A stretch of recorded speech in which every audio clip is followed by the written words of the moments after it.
बहुत समय पहले की बात है। भारत में वीरता और साहस का प्रतीक एक राज्य था जिसका नाम विजयगढ़ था।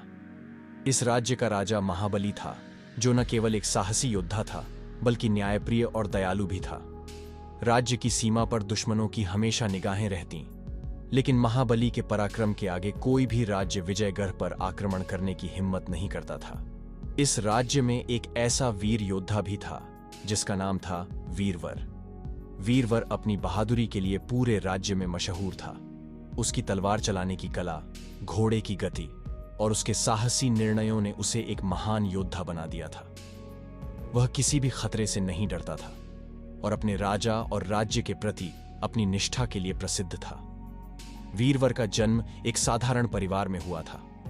उसके पिता एक मामूली किसान थे, लेकिन वीरवर ने बचपन से ही अपने भीतर कुछ खास महसूस किया था।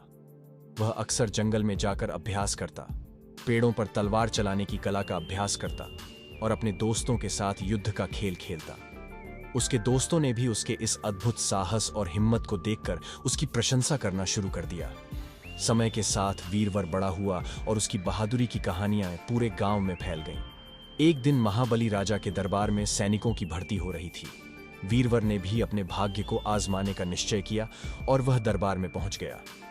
दरबार में कई योद्धाओं ने अपनी ताकत और शौर्य का प्रदर्शन किया, लेकिन वीरवर की कला और साहस ने सभी का मन मोह लिया। राजा महाबली ने तुरंत ही उसे अपनी सेना में शामिल कर लिया। विजयगढ़ राज्य के पड़ोसी राज्य कालदुर्ग के राजा ने विजयगढ़ पर आक्रमण करने की योजना बनाई। कालदुर्ग के राजा ने विजयगढ़ की संपत्ति और महाबली राजा की शक्ति से ईर्ष्या करते हुए अपने विशाल सैन्य बल के साथ विजयगढ़ की सीमा पर हमला कर दिया। यह युद्ध विजयगढ़ की प्रतिष्ठा और अस्तित्व के लिए बेहद महत्वपूर्ण था। महाबली राजा ने तुरंत अपनी सेना को तैयार किया और वीरवर को अग्रिम पंक्ति में भेजा। युद्ध शुरू हुआ और कालदुर्ग के सैनिकों ने आक्रमण किया। वीरवर ने अपने अद्वितीय कौशल से कई दुश्मनों को पराजित किया। उसकी तलवार से निकलती चिंगारियां और उसकी गगनभेदी गर्जना ने दुश्मनों के दिल में डर पैदा कर दिया। वह अकेला ही 10-10 सैनिकों से लड़ता और उन्हें धूल चटा देता। युद्ध का दृश्य देखकर महाबली राजा भी गर्व महसूस कर रहा था कि उसके पास ऐसा वीर योद्धा है। युद्ध की यह पहली परीक्षा थी और वीरवर ने इसमें विजय प्राप्त की। कालदुर्ग के राजा को हार का सामना करना पड़ा और उसे पीछे हटना पड़ा।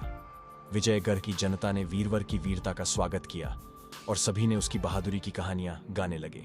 वीरवर अब केवल एक सैनिक नहीं था, बल्कि राज्य का नायक बन चुका था। कुछ समय पश्चात विजयगढ़ राज्य में एक और संकट आया। पास के पहाड़ों में एक विशालकाय राक्षस भयकर्ण का आतंक था।